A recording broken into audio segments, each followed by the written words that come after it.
Hi everyone, I'm Sean from Clark IT and welcome to this week's video of the new GDPR law discussion that we've been having. This week I was going to talk about password management. This is something that everyone can fix, everyone can secure, so I'm going to give you some tips on how to secure your password to the best of your ability. So the first tip I have is to think length over complexity. Now you may have a 7 or 8 digit password that you use at the moment, but if you want to double that to maybe 15 or 16 digits, this is going to make it a hell of a lot more secure. So the second tip I have is to keep it unusual. The more common the word or phrase is in your password, the more likely it is to get hacked. So we're going to steer towards obscurity with this. Now below you'll find a link that follows the 50 most common passwords used. You want to steer away from this, so feel free to check that out. So the third tip I have is to spread out the special characters in your password. That is if you use them. They are a good idea, especially to mix up the obscurity of the password. So instead of using 2 hashtags or 2 stars together, spread them out a little bit.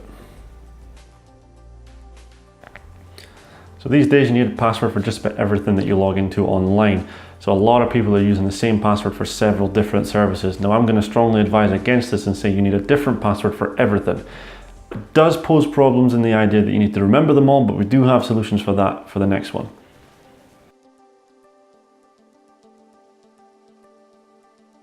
So following on from the last tip for remembering different passwords is the likes of a password manager. There are loads of these online, a lot of them are free, so feel free to check these out.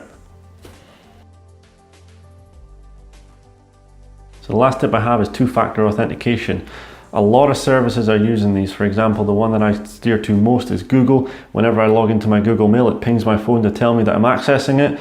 If you're logging into a service that has this, I strongly recommend that you use it. So there we are, that's all the tips I've got for the moment. I do have more that you can feel free to get in touch about. If you've got any questions, feel free to give me a call at any time or an email. I'm more than happy to respond to any questions that you may have. If not, we can see you next week. Thanks.